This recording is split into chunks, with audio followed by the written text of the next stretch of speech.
Les musiciens de la Nouvelle-Brème. Une histoire racontée par Pierre Delis et illustrée par Cécile Udrisier.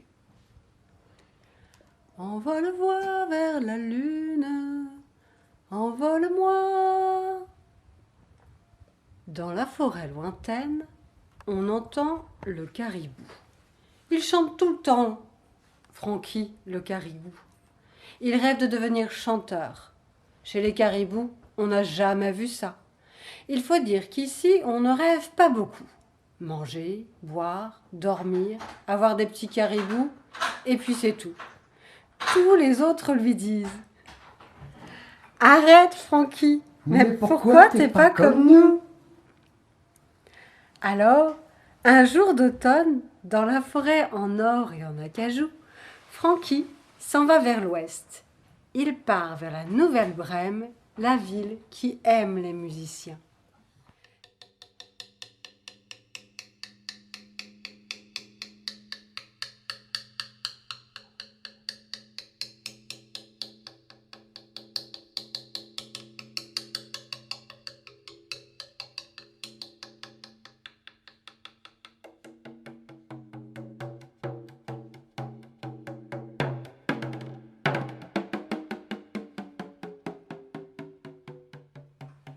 Et nous dansons jour contre jour.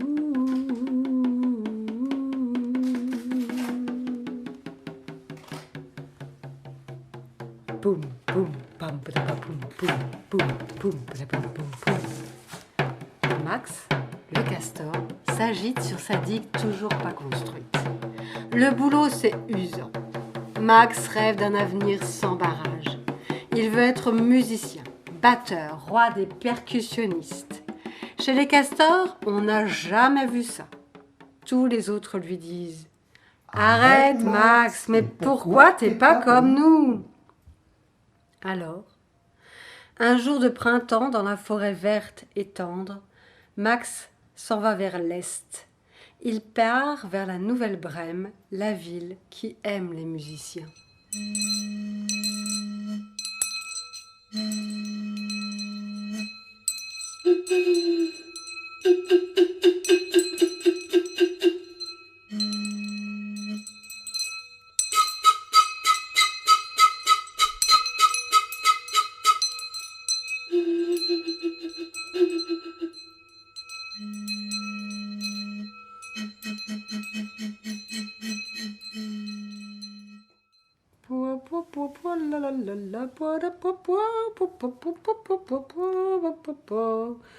Dexter, le raton laveur, en a assez d'avancer masqué.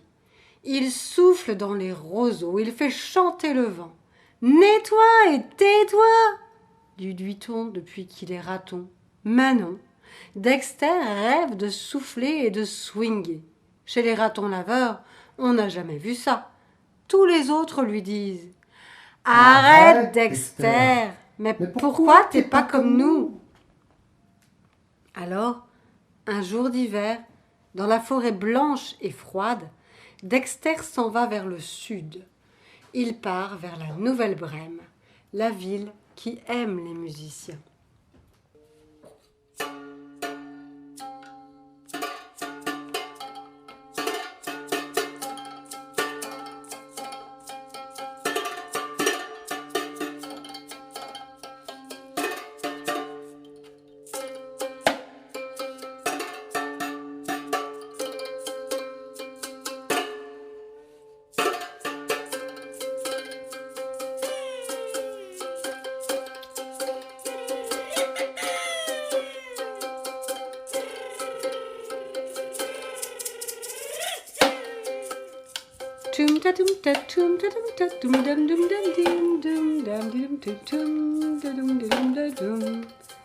Charlie, le grizzly, a des rythmes qui lui dansent dans la tête et le font valser le popotin. Travailler, hiberner et recommencer, ça ne l'intéresse pas. Il veut jouer comme ça lui plaît. Charlie rêve de trouver un instrument qui lui ressemble, les pieds sur terre et la tête dans les étoiles. Chez les grizzlies, on n'a jamais vu ça. Tous les autres lui disent Arrête, Charlie. Mais pourquoi t'es pas comme nous? Alors, un jour d'été, dans la forêt sombre et chaude, Charlie s'en va vers le nord.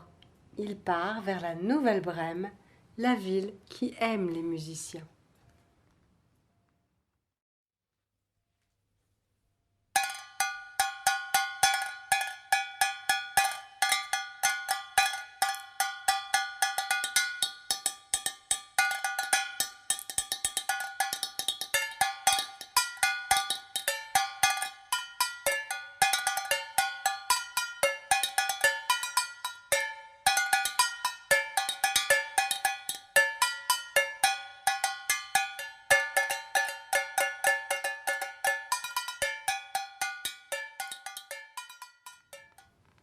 Les 4 rêveurs marchent sans savoir qu'ils se rapprochent les uns des autres.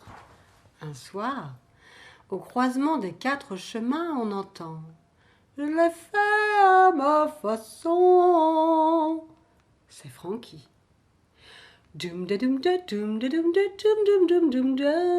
C'est Charlie.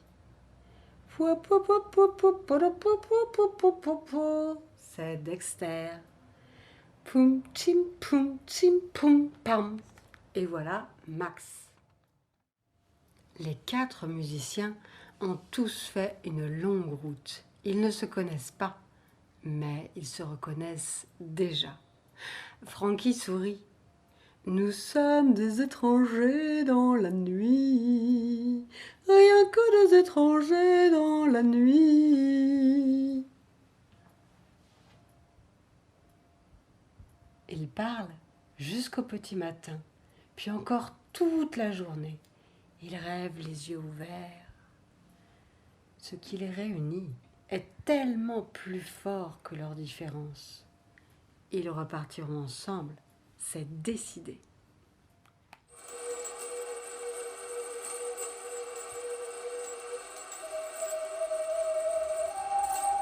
Mais avant de partir vraiment, les 4 amis cherchent un bon endroit où dormir.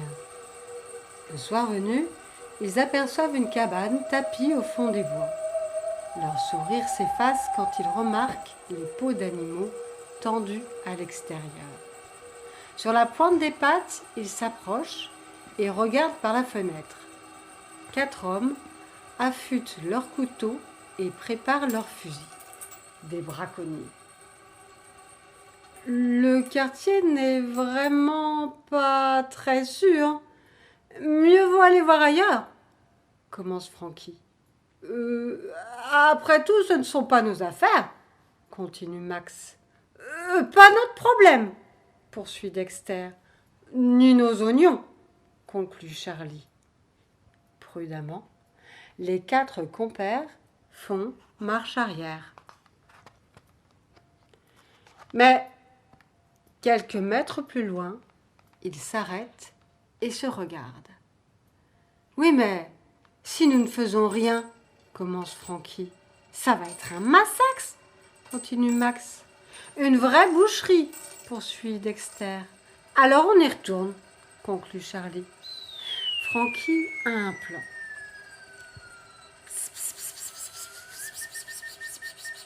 On attend la nuit. Chuchote. Toi, Dexter, voilà ce que tu vas faire. Murmure, murmure. Toi, Max, près du mur. Susurre, susurre, Charlie et moi, on assure.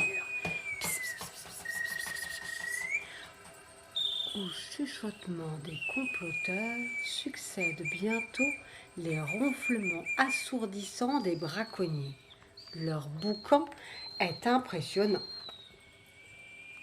Ça va chauffer.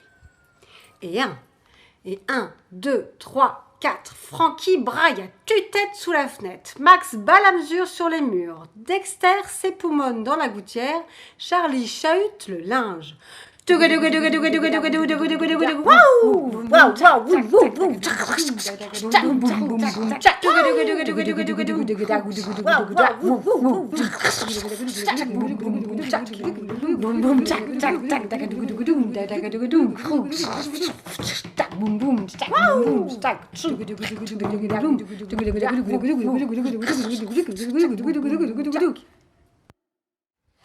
À l'intérieur, les 4 braconniers sautent au plafond.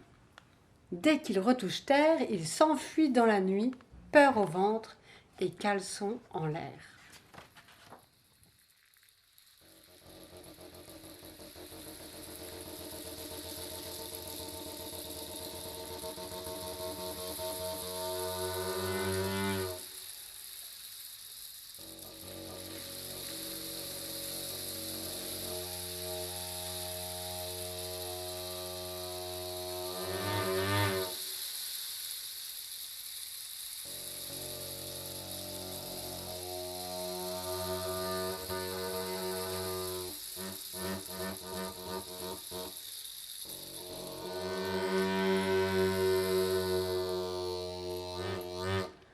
Frankie, Max, Dexter, Charlie en profitent pour s'installer. « Moi, je me mets près de la cheminée, dit Charlie, ça me réchauffera. »« Je me mets contre le mur, dit Frankie. J'aime bien dormir debout. »« Moi, près du tas de bois, dit Max, je me sentirai comme chez moi. »« Et moi, j'adore me pelotonner, dit Dexter en se faufilant sous la couverture. » Au dehors, les braconniers tentent de retrouver leur calme. Ils désignent un éclaireur pour retourner dans la cabane. Sur la pointe des pieds, le braconnier s'avance.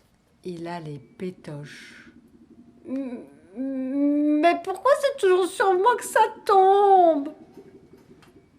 Tout est calme. Il entre dans la maison. Il a les chocottes maintenant. « La prochaine fois, je dirai non !» Tout est paisible. Dans la cheminée, les dernières braises se consument. Il se rassure. « Il n'y a rien. Je le savais bien. Quelle bande de trouillards !»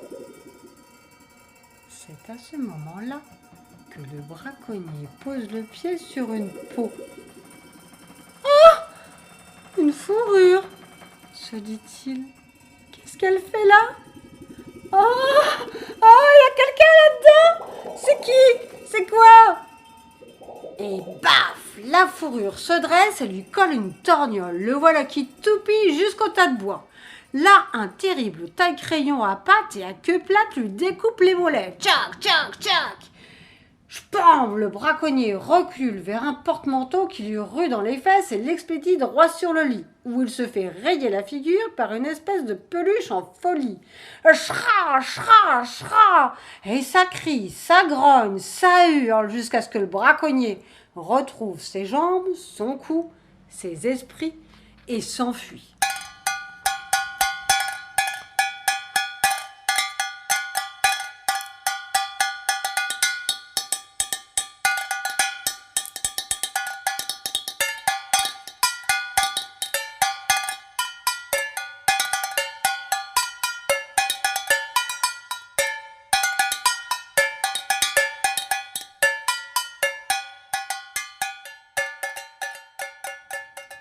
Depuis, chez les hommes, on raconte partout que l'endroit est maudit, qu'un horrible monstre rôde et attaque tous ceux qui s'approchent. Pourtant, tout le monde n'a pas peur d'aller là-bas. Pour certains, c'est même devenu l'endroit le plus chic de la forêt. On y vient et revient pour écouter Frankie chanter, accompagné de Max qui se démène derrière ses tambours, de Dexter qui souffle dans son tuyau et de Charlie qui gratouille le ventre de sa contrebassine. Ah oui, j'étais dans la peau. Qui se ressemble, s'assemble, d'accord, mais qui se différencie s'enrichit. Les 4 musiciens ne sont jamais allés à la Nouvelle-Brême. Pas besoin d'aller si loin pour se trouver. Pas besoin d'aller si loin pour être ce que l'on est.